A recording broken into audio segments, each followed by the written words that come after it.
মানুষ বলবে যে দেখো সিধা মাঠা প্রধানমন্ত্রী আমার টি শার্ট পরে যায়, কেটস পরে যায়, জাস্ট এজ আমার গ্রামের ছেলে যেরকম সন্ধ্যা হলে ফিটফাট হয়ে বের হয়। ওই বাসে যাচ্ছেন, কাজ মুছতে ড্রাইভার নামলো, উনিও নামছেন, very good. Prime minister is down to earth, owner personal ইমেজের জন্য ইটস ভেরি গুড। কিন্তু প্রশ্ন হচ্ছে কি আপনি দেশটাকে কিভাবে পরিচালনা করছেন? আপনি কি আরও ভালো ক্যাবিনেট করতে পারেন? আসলে বিএনপির মধ্যে মেধার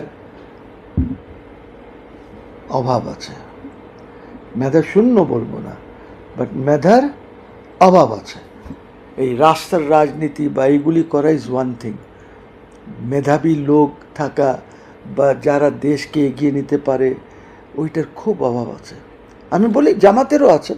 জামাতে ইসলামী American deputy secretary of state না কেউ যে এসেছিল, ওইখানে ওদের 5 জন এমপিকে ওরা বলেছিল যে আসেন কথা বলতে চাই, দেখা সাক্ষাৎ করতে চাই। তো ওরা গেছে, কিন্তু ওদের মধ্যে তো ওই ডেপথ নাই ওর সাথে আলাপ করার জন্য। কাজী তারা একজনকে হায়ারে নিয়ে গেছে, ইফতেখার চৌধুরী সাহেবকে হায়ারে নিয়ে গেছে। এটা পত্রপত্রিকায় এসেছে, এটা আমি এই জন্য কোনো বলছি না। হায়ারে নিয়ে গেছে ওদের পক্ষে খেলার জন্য। তা আপনি কিভাবে সংসদ চালাবেন আর কিভাবে দেশ চালাবেন?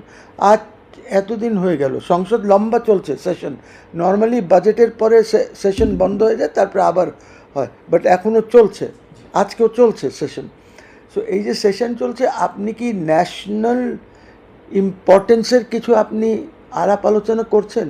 না এইটাই করছেন যে আমাকে এত বেডের হাসপাতাল দাও, আমাকে রাস্তা করে দাও? আরে বাবা, রাস্তা করা, হাসপাতাল করা, মন্ত্রী আছেন, আপনি এমপি হিসাবে আপনি আপনার এলাকার কথা গিয়ে বলেন, এইখানে ন্যাশনাল ইস্যু নিয়ে কথা বলেন। Give more time to national issues যেগুলি পার্লামেন্টে ডিসকাস হতে পারে।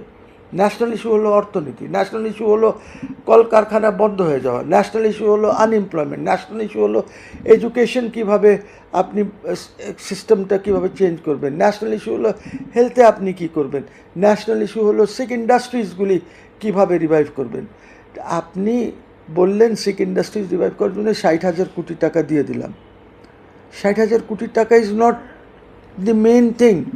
মেইন থিং হচ্ছে আপনাকে ওই শিক ইন্ডাস্ট্রিকে রিস্ট্রাকচার করতে হবে, অর্থাৎ ওদের কত পাওনা আছে, কত ইন্টারেস্ট আপনি ওয়েভ করবেন, কত আপনি ওদের যে পাওনাটা আছে এইটাকে এক অ্যাকাউন্টে রেখে দেবেন যেন আর ইন্টারেস্ট না হয়।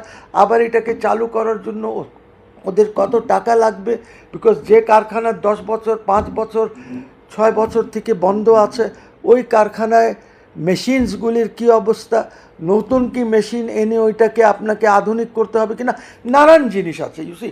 সো এই জিনিসগুলি তো খালি 60,000 কোটি টাকা দিয়ে হবে না, আপনাকে এই জিনিসগুলিও করতে হবে তার সাথে।